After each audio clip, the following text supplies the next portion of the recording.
Now, in terms of what else we can expect this year, we know Patrick Mahomes is set for another big season. You're taking a look at the top starting quarterback power rankings, according to our Cody Benjamin. You can find this on CBSSports.com.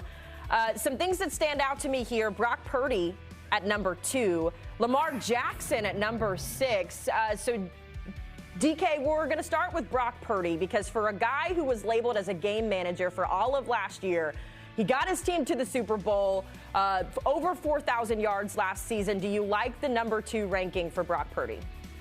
No, it's absurd, Haley. Like, what are we doing? Are we trying to just get a bunch of clicks and get some viral videos going? Is that what we're doing? Did we forget? Lamar Jackson is criminally underrated in this poll. Coming off his second MVP season, like, that is atrocious that he is down there at 6. Not to mention that Brock Purdy is ahead of Joe Burrow, who in the only 2 seasons he stayed healthy from start to finish, he played in a Super Bowl and an AFC championship game. I think the way you have to look at it when you do these lists is what happens if you interchange quarterbacks. And when I look at the San Francisco 49ers, I think you could put 10 quarterbacks into that system that it would execute it at just the same level and with the success rate of Brock Purdy, if not more. There is that much talent around him. Hey, and it is not his fault. He's been given this opportunity and he's run with it. He's probably going to get paid handsomely this offseason, but putting him as the second best quarterback in the entire league is an incredible stretch, in my opinion. Where would you put him then if he wasn't number 2? Probably like 6 through 8, somewhere in there, which is incredible. That's an incredible story in itself. But we get ahead of our skis because of what have you done for me lately. And he had a great performance in the Super Bowl. He had a great season last year and the year before. But it reminds me of Jalen Hurts, where after his Super Bowl appearance going against the Chiefs, a lot of people had him as the second best quarterback. And you're just like, pump the brakes. You need to do this over time. And a guy like Josh Allen, even though he hasn't had the postseason success that Brock Purdy has, he has put the team on his back before and carried the Buffalo Bills, something he's going to have to do again this year without Stephon Diggs. I just think it's way too lofty to have Brock Purdy at 2. Josh Allen checks in at number 3, and you mentioned Diggs, which is where we go for our next quarterback. C.J. Stroud checking in at number 5.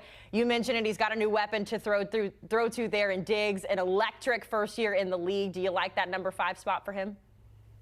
It's, again, I'm upset for Lamar Jackson. I think I would have Lamar Jackson ahead of him.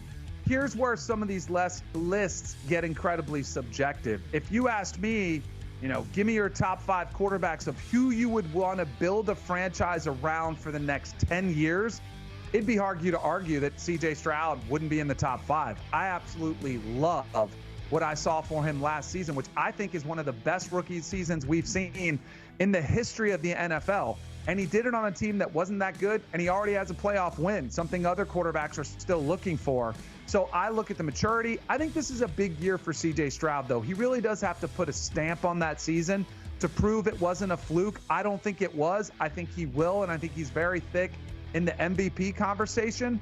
But you do have to prove yourself over time in the NFL, which is heavily known in player circles as a what have you done for me lately league.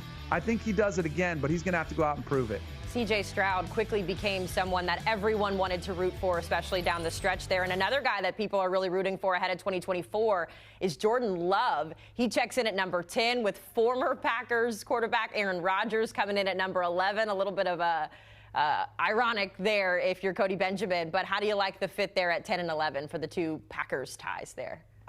I personally would have Aaron Rodgers ahead of him. I know he's coming off the injury, and we haven't seen him. I think he's going to be fine, and I think he'll return to elite-level play. Will he get a 5th MVP?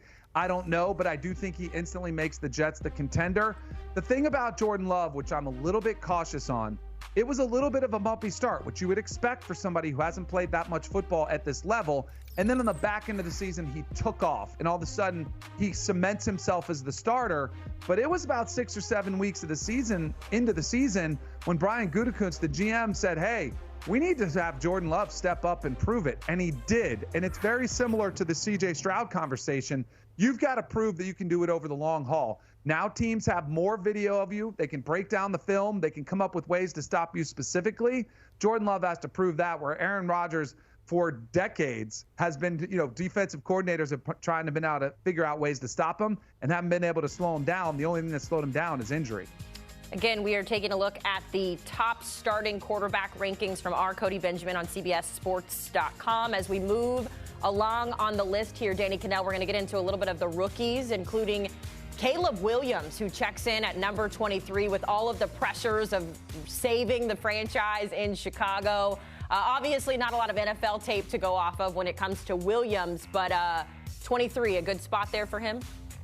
Not a lot, Haley. He has 0. He has not thrown a pass yet, not even in a preseason game, and I don't think he's even had a mini camp where he's completed a pass. I don't like putting any rookie, and I like Caleb Williams. I think he was the clear-cut #1 pick. I think he's uber talented, and he's got a great supporting cast. But how many times have we been sitting here and players have massive expectations because of what they did in college and what they've done at their pro day, and yet they've been an absolute flop, including last year in Bryce Young. I don't think that happens, but putting him ahead of guys like Derek Carr, who have been in the NFL for 10 plus years, and even a guy like Jacoby Brissett, who has proven himself to be a winner and a long-term starter, I think that is a little disrespectful to some of the vets of the game and a little bit too high on Caleb Williams.